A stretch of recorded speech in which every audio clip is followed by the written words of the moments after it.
नमस्कार विद्यार्थी मित्रांनो, जोशना पवार या यूट्यूब चॅनलमध्ये आपल्या सर्वांचे मनापासून स्वागत आहे।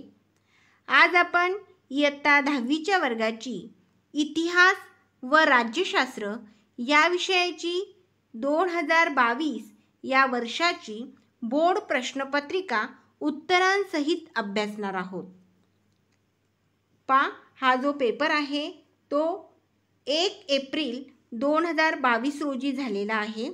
रियल प्रश्नपत्रिका आहे आणि आपण ही संपूर्ण प्रश्नपत्रिका उत्तरांसहित अभ्यासणार आहोत। एकूण 40 गुणांसाठी हा पेपर असतो आणि या पेपरसाठी एकूण वेळ हा 2 तासाचा देण्यात आलेला आहे।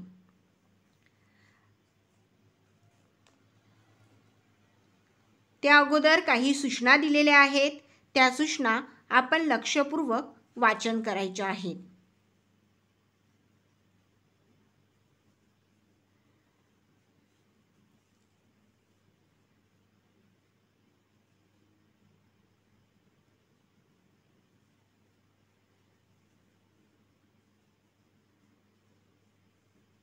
त्या ठिकाणी प्रत्येक प्रश्न, त्या प्रश्नाचे उत्तर कशा पद्धतीने लिहायचे ते सांगितलेले आहे।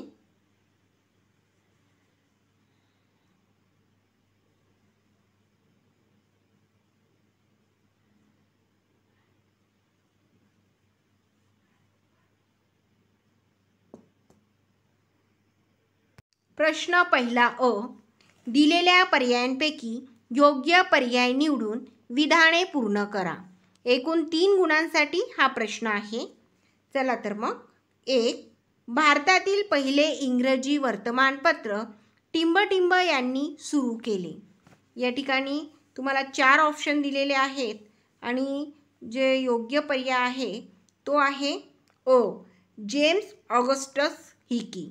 भारतातील पहिले इंग्रजी वर्तमानपत्र जेम्स ऑगस्टस हिकी यांनी सुरू केले।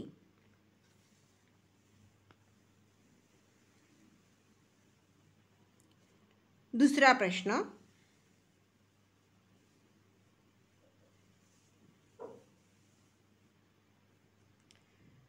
भारतीय पुरातत्व सर्वेक्षण खात्याचे पहिले सरसंचालक टिंबटिंब हे होते।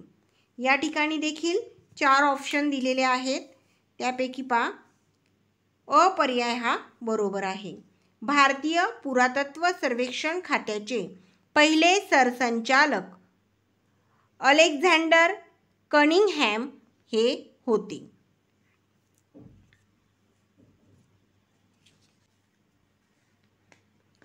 कोलकाता येथील टिंबटिंब हे भारतातील पहिले संग्रहालय होय।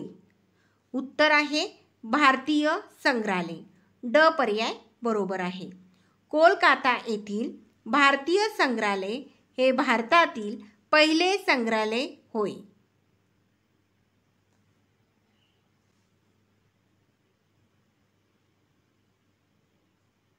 आवश्यकता वाटल्यास स्क्रीनशॉट काढून घ्या। ब प्रश्न 3 गुणांसाठी पुढीलपैकी प्रत्येक गटातील चुकीची जोडी ओळखून पुन्हा लिहा। बघा, प्रत्येक गटातील चुकीची जोडी आपल्याला ओळखायची आहे आणि पुन्हा ती लिहायची आहे। आता या ठिकाणी हा जो गट दिलेला आहे त्यातील चुकीची जोडी ही 3 नंबरची आहे। इब्न बतूता भारत ही चुकीची जोडी आहे।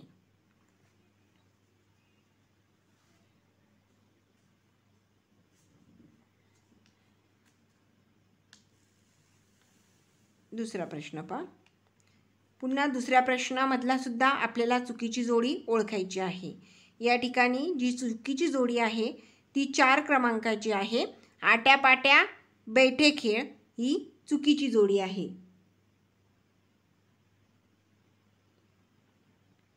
ती आपल्याला ओळखायची आहे चुकीची जोडी आणि पुन्हा आपल्या उत्तरपत्रिकेत ती जोडी लिहायची आहे। तिसरी जोडी ओळखायची आपल्याला। या गटातील 3 नंबरचा जो प्रश्न आहे त्यातील चुकीची जोडी ही 3 क्रमांकाची आहे। भाऊ महाजन ज्ञानोदय ही आहे चुकीची जोडी।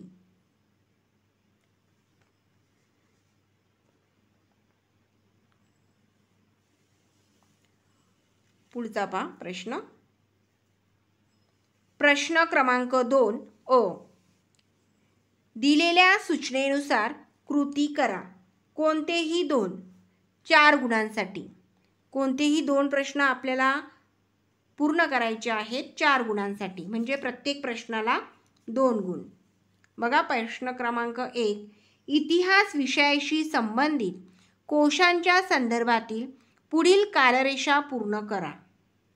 या ठिकाणी ही कालरेषा आपल्याला पूर्ण करायची आहे. इसवी सन 1876 भारतवर्षीय प्राचीन ऐतिहासिक कोश. 1932 भारतवर्षीय प्राचीन चरित्रकोश. या ठिकाणची गाळलेली जागा होती 1937 भारतवर्षीय मध्ययुगीन चरित्रकोश. पुढे आहे 1946 त्याची रिकामी जागा पहा भारतवर्षीय अर्वाचीन चरित्रकोश. अशा पद्धतीने आपण ही कालरेषा पूर्ण केली तर आपल्याला 2 गुण हे मिळतील.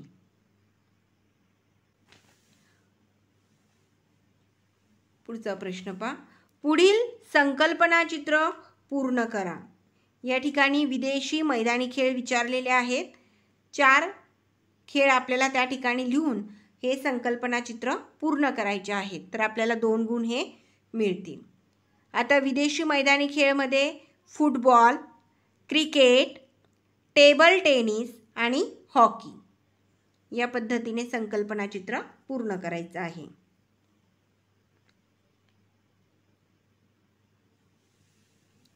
प्रश्न क्रमांक 3 बघा. हा सुद्धा जो प्रश्न आहे तो आहे पुढील संकल्पनाचित्र पूर्ण करा. मृत सांस्कृतिक वारसा. पहिली रिकामी जागा प्राचीन स्थळे, वस्तू, शिल्पे आणि वास्तू. ही 4 मूर्त सांस्कृतिक वारसा आहेत.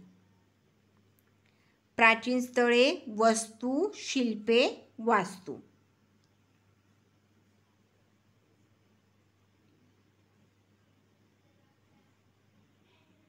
अशा पद्धतीने 3 प्रश्न दिलेले आहेत, त्यापैकी आपल्याला 2 पूर्ण करायचे होते.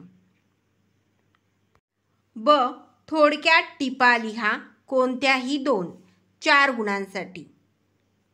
पहा या ठिकाणी 3 टिपा दिल्या आहेत, त्यापैकी आपल्याला 2 लिहायचे आहे आणि प्रत्येक टीप ही 2 गुणांसाठी आहे. 2 टिपा या आपल्याला 4 गुणांसाठी लिहायच्या आहेत.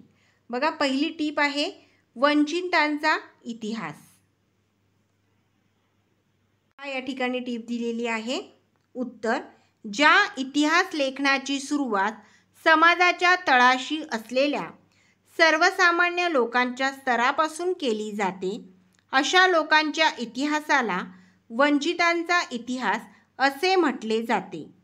वंचित समूहांचा इतिहास लिहिण्याची सुरुवात मार्क्सवादी इतिहास लेखनाच्या परंपरेतून झाली असे म्हणता येईल. वंचित समूहांचा इतिहास लिहिण्यासाठी लोकपरंपरा हे एक महत्त्वाचे साधन मानले गेले आहे. इटालियन तत्त्वज्ञ अँटोनियो ग्राम याने इतिहास लेखनाची सुरुवात समाजाच्या तळाशी असलेल्या सर्वसामान्य लोकांच्या स्तरापासून करायला पाहिजे ही कल्पना मांडली. तसेच भारतामध्ये वंचितांच्या इतिहासाचा विचार महात्मा ज्योतिराव फुले आणि डॉक्टर बाबासाहेब आंबेडकर यांच्या लेखनातून दिसतो.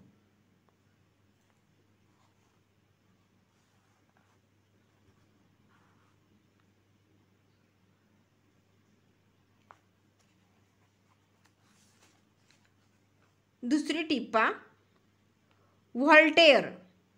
या ठिकाणी आपल्याला व्हॉल्टेअर विषयी टीप दिलेली आहे. व्हॉल्टेअरचे मूळ नाव फ्रान्सॉ मरी अरिये असे होते.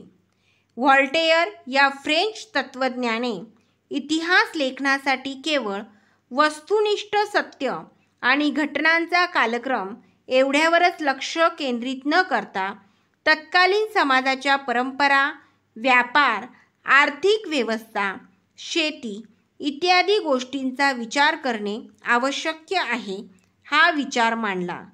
त्यामुळे इतिहासाची मांडणी करताना मानवी जीवनाचा सर्वांगीण विचार व्हायला हवा हा विचार पुढे आला. त्या दृष्टीने व्हॉल्टेर आधुनिक इतिहास लेखनाचा जनक होता असे म्हणता येईल. अशा पद्धतीने आपल्याला व्हॉल्टेर विषयी टीप लिहिता येईल.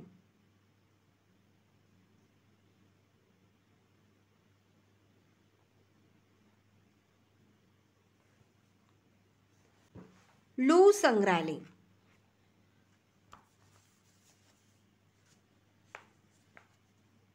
बघा लू संग्रहालय विषयीची माहिती. पॅरिस शहरातील लूर संग्रहालयाची स्थापना इसवी सनाच्या 18व्या शतकात झाली. फ्रेंच राजघराण्यातील व्यक्तींनी जमा केलेल्या कलावस्तूंचे संग्रह लू संग्रहालयात प्रथम प्रदर्शित केले गेले. त्यामध्ये लिओनार्दो द विंची या जगप्रसिद्ध इटालियन चित्रकाराने रेखाटलेल्या मोनालिसा या बहुचर्चित चित्राचा समावेश आहे. लिओनार्दो द विंची फ्रान्सचा 16व्या शतकात होऊन गेलेला राजा पहिला फ्रान्सिस याच्या पदरी होता. नेपोलियन बोनापार्टने आपल्या स्वाऱ्यांच्या दरम्यान मायदेशी आणलेल्या कलावस्तूंमुळे लूर संग्रहालयातील संग्रह खूपच वाढला. सध्या या संग्रहालयात अश्मयुगीन ते आधुनिक काळातील 3,80,000हून अधिक कलावस्तू आहेत. अशा प्रकारे आपल्याला लू संग्रहालयाविषयी माहिती लिहिता येईल, टीप लिहिता येईल.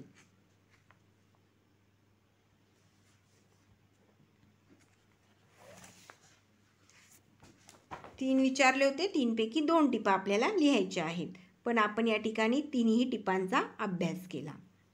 प्रश्न क्रमांक 3. पुढील विधाने सकारण स्पष्ट करा. कोणतेही 2.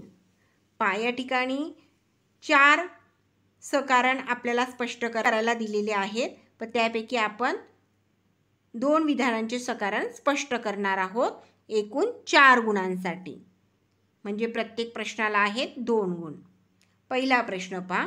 आपण आपला नैसर्गिक आणि सांस्कृतिक वारसा जपला पाहिजे.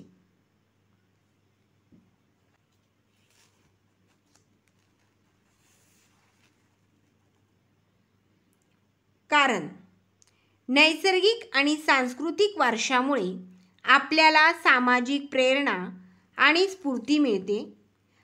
आपल्या नैसर्गिक, सांस्कृतिक व सामाजिक वारशामुळे त्या काळातील परिस्थितीची, जीवनशैलीची व प्रथा परंपरेची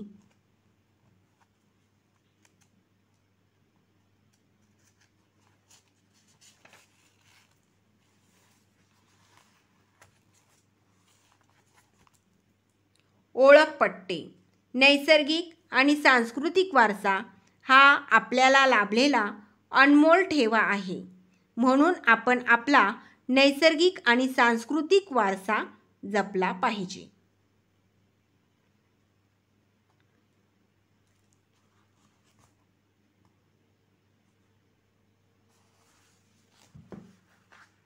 दुसरा प्रश्न. वर्तमानपत्रांना इतिहास या विषयाची गरज पडते.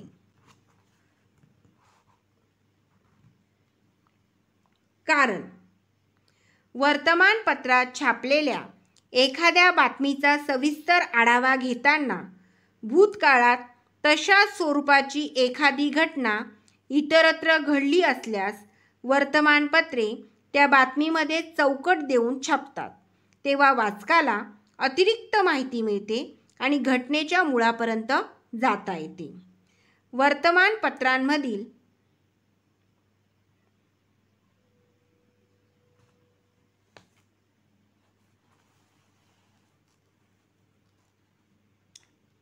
सदरांमध्ये 50 वर्षांपूर्वी 100 वर्षांपूर्वीची सदरे असतात. अशा सदरांमधून आपणास भूतकाळातील आर्थिक, सामाजिक, राजकीय, ऐतिहासिक घटना समजतात. वर्तमानपत्रांचा लेख, अग्रलेख, दिनविशेष, आढावा यांच्याद्वारे त्या घटनेचा वेध घ्यावा लागतो. त्यामुळे वर्तमानपत्रांना इतिहास या विषयाची गरज पडते?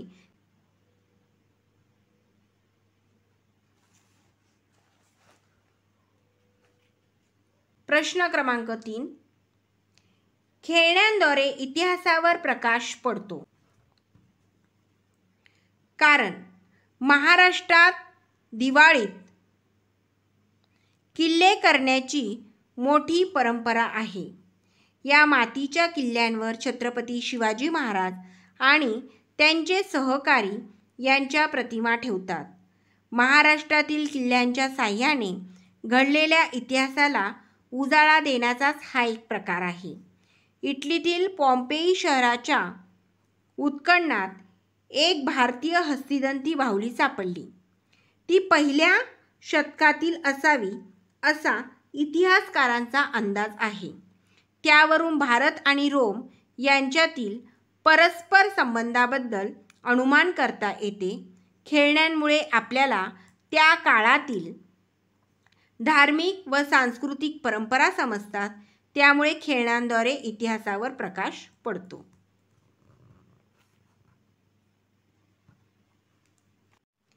4 नंबरचा प्रश्न. बाळ ज पंडित यांचे आकाशवाणीवरील क्रिकेटचे धावते समालोचन रंजक होत असे. कारण लिहायचे आपल्याला. का रंजक होत असे? कारण समालोचन करताना बाळ पंडित त्या मैदानाचा इतिहास, खेळाडूंचा इतिहास, खेळाशी संबंधित असणाऱ्या आठवणी आणि पूर्वीचे विक्रम यांची माहिती देत असत. त्यांना खेळाचे आणि खेळाच्या इतिहासाचे उत्तम ज्ञान असल्यामुळे त्यांचे समालोचन रंजक व्हायचे.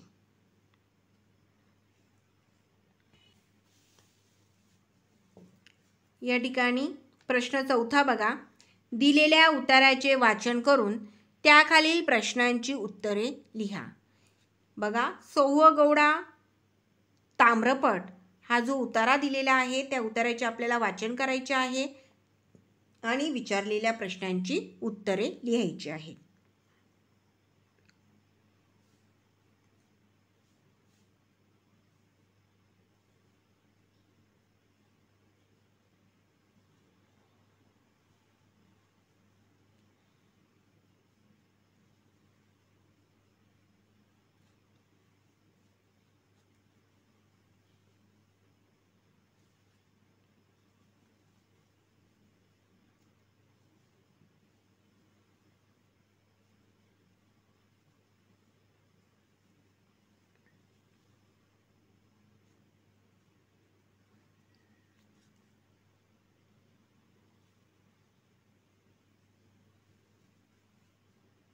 बघा, पहिला प्रश्न.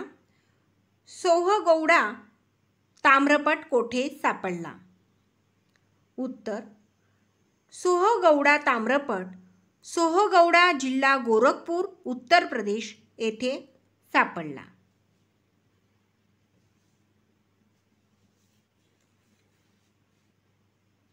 बघा, त्याचं उत्तर या ठिकाणी आहे. हा ताम्रपट सोहगौडा जिल्हा गोरखपूर, उत्तर प्रदेश येथे सापडला. दुसरा प्रश्न. सोहगौडा ताम्रपटावरील कोरीव लेख कोणत्या लिपीमध्ये लिहिलेला आहे? उत्तर. सोहगौडा ताम्रपटावरील कोरीव लेख ब्राह्मी लिपीत आहे.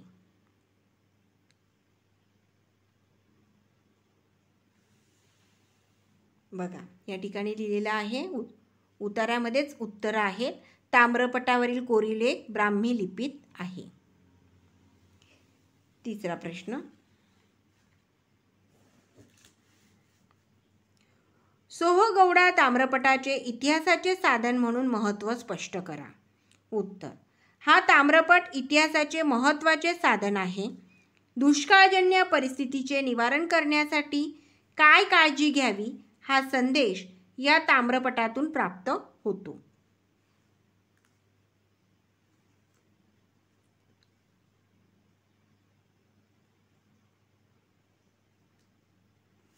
या ठिकाणी उत्तर दिलेलं आहे त्याचं. दुष्काळजन्य परिस्थितीचे निवारण करण्यासाठी काय काळजी घ्यावी या संदर्भातील हा आदेश असावा असे मानले जाते. तेच उत्तर आपण या ठिकाणी लिहिलेले आहे. प्रश्न 5वा, पुढील प्रश्नांची सविस्तर उत्तरे लिहा. कोणतेही 2 प्रश्न तुम्हाला लिहायचे आहेत. या ठिकाणी 4 प्रश्न दिलेले आहेत. कोणत्याही 2 प्रश्नांची उत्तरे आपल्याला या ठिकाणी लिहायची आहेत. एकूण 6 गुणांसाठी, म्हणजे एका प्रश्नाला 3 गुण, 2 प्रश्नांना 6 गुण.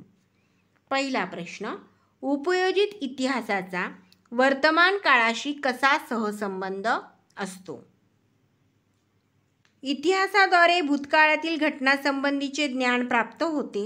या ज्ञानाचा उपयोग वर्तमानात आणि भविष्यकाळात सर्व लोकांना कसा होईल याचा विचार उपयोजित इतिहासात केला जातो.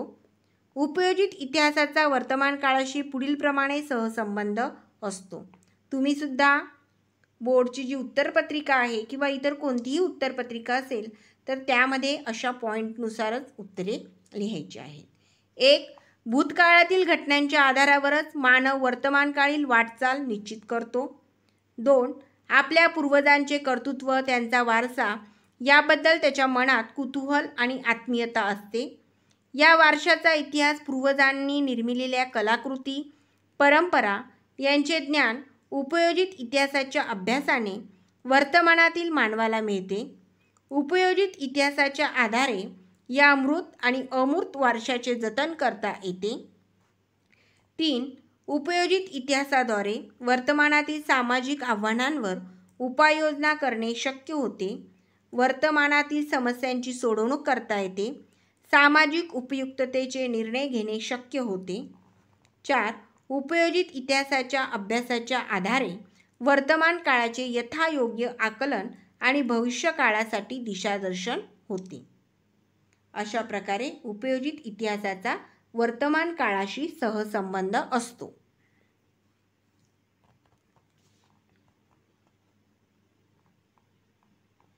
दुसरा प्रश्न, आकाशवाणीचा इतिहास लिहा. पहा, या ठिकाणी आकाशवाणीचा इतिहास दिलेला आहे. स्वातंत्र्यपूर्व कालखंडात 1924 मध्ये इंडियन ब्रॉडकास्टिंग कंपनी या नावाने दर दिवशी कार्यक्रमांचे प्रसारण करणारे एक खाजगी रेडिओ केंद्र सुरू झाले.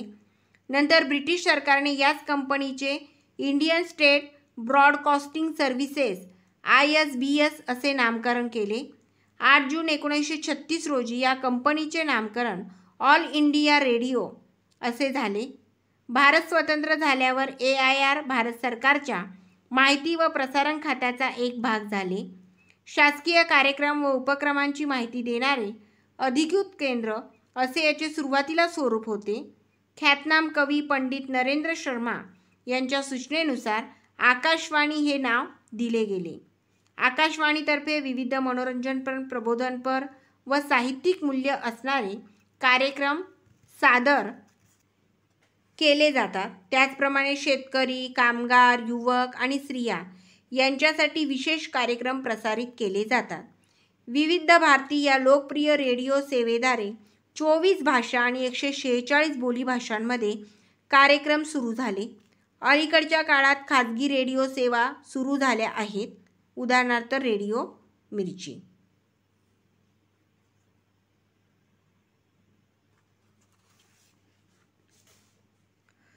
प्रश्न 3, मैदानी खेळ व बैठे खेळ यांच्यातील फरक स्पष्ट करा. पहा, हा जो प्रश्न आहे तो जुलै 19 मध्ये सुद्धा विचारलेला गेला होता आणि पुन्हा 2022 मध्ये सुद्धा हा प्रश्न विचारला गेलेला आहे. मैदानी खेळ आणि बैठे खेळ. बघा, 1, मैदानी खेळ मैदानात उभे राहून खेळायचे असतात.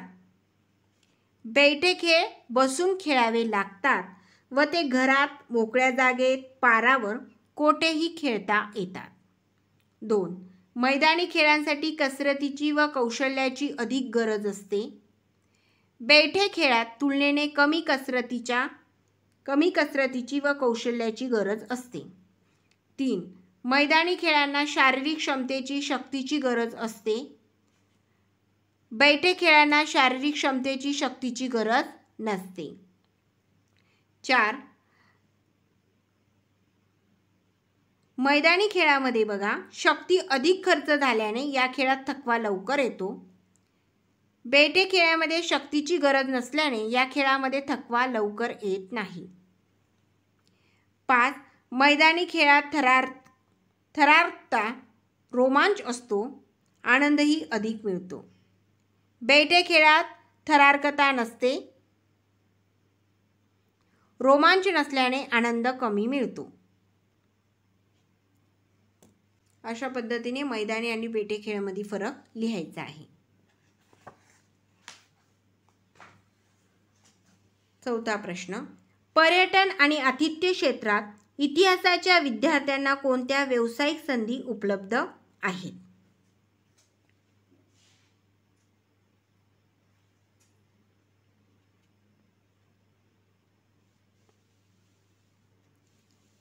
सहावा प्रश्न पहा. दिलेल्या पर्यायांपैकी योग्य पर्याय निवडून विधाने पूर्ण करा. 2 गुणांसाठी.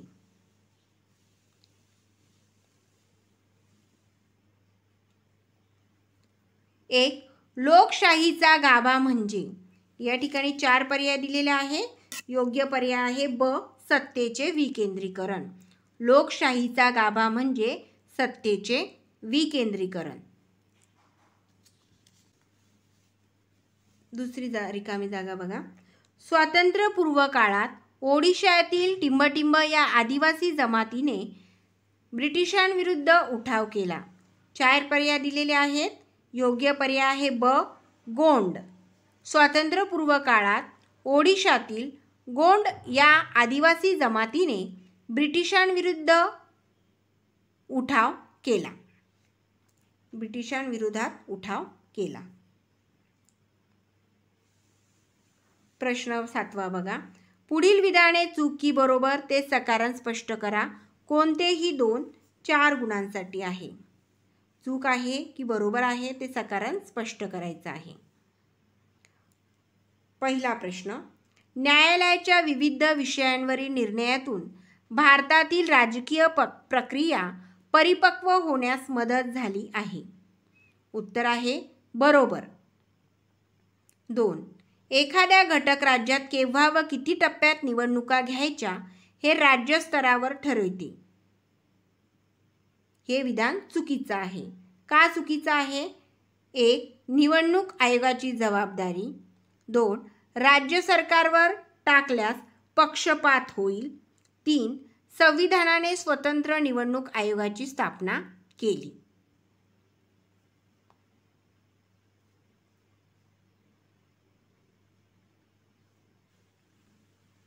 तिसरा प्रश्न. ग्राहक चळवळ अस्तित्वात आली. बरोबर. का आली ग्राहक चळवळ अस्तित्वात? 1. अर्थव्यवस्थेतील बदलांचा आणि बदललेल्या समाजव्यवस्थेचा ग्राहकांवर परिणाम होत असतो. 2. भेसळ वस्तूंच्या वाढलेल्या किमती, वजन मापातील फसवणूक इत्यादींसारख्या अनेक समस्यांना ग्राहकांना तोंड द्यावे लागते. म्हणजे विधान चूक असो किंवा बरोबर असो, पण ते आपल्याला त्याचं सकारांसुद्धा त्या ठिकाणी लिहायचं आहे. म्हणून ग्राहक चळवळ अस्तित्वात आली. प्रश्न क्रमांक 8 अ. पुढील संकल्पना स्पष्ट करा. कोणतीही एक. एकूण 2 गुणांसाठी आहे हा प्रश्न. 2 संकल्पना दिलेल्या आहेत. त्यापैकी कोणतीही एक संकल्पना आपल्याला स्पष्ट करायची आहे. एक आहे बहुपक्ष पद्धती आणि दुसरी संकल्पना आहे जलक्रांती.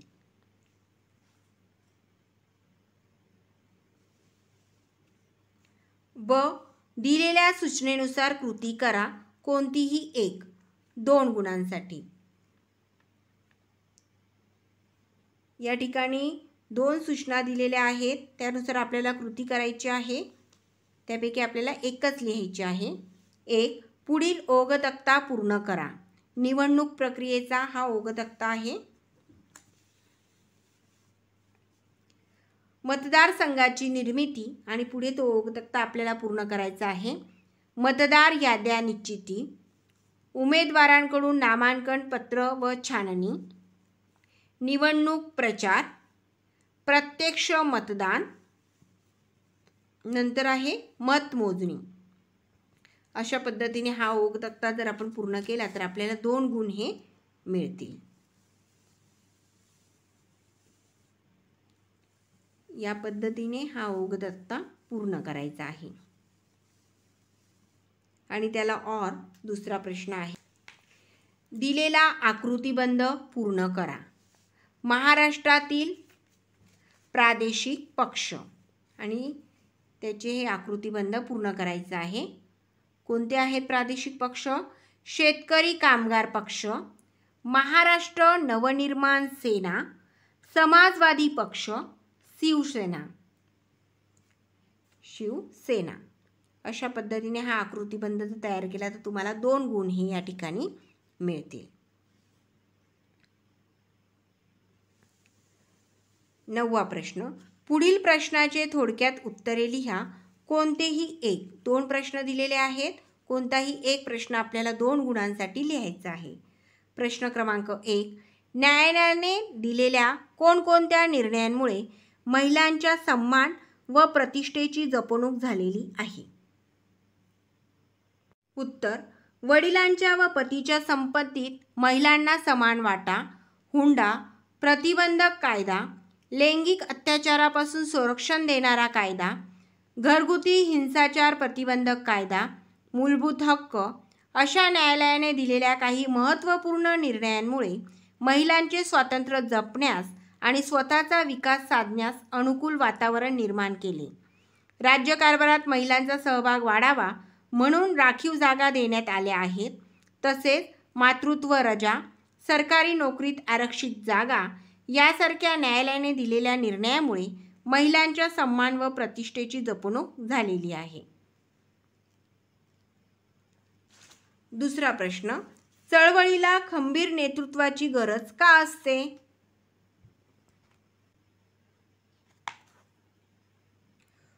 एक. कोणतीही चळवळ नेतृत्वामुळेच क्रियाशील राहते आणि व्यापक बनते. चळवळीचे यशापयशही खंबीर नेतृत्वावरच अवलंबून असते. 2. चळवळीचा कार्यक्रम, आंदोलनाची दिशा आणि तीव्रता केव्हा कमी अधिक करायची याबाबत खंबीर नेतृत्वच योग्य निर्णय घेऊ शकते.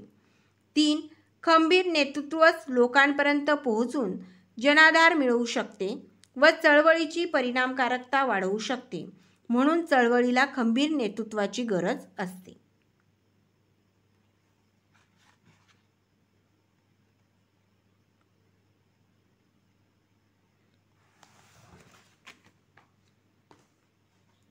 पहा विद्यार्थी मित्रांनो, अशा प्रकारे आपण इयत्ता 10वीची बोर्ड प्रश्नपत्रिका या ठिकाणी अभ्यासलेली आहे.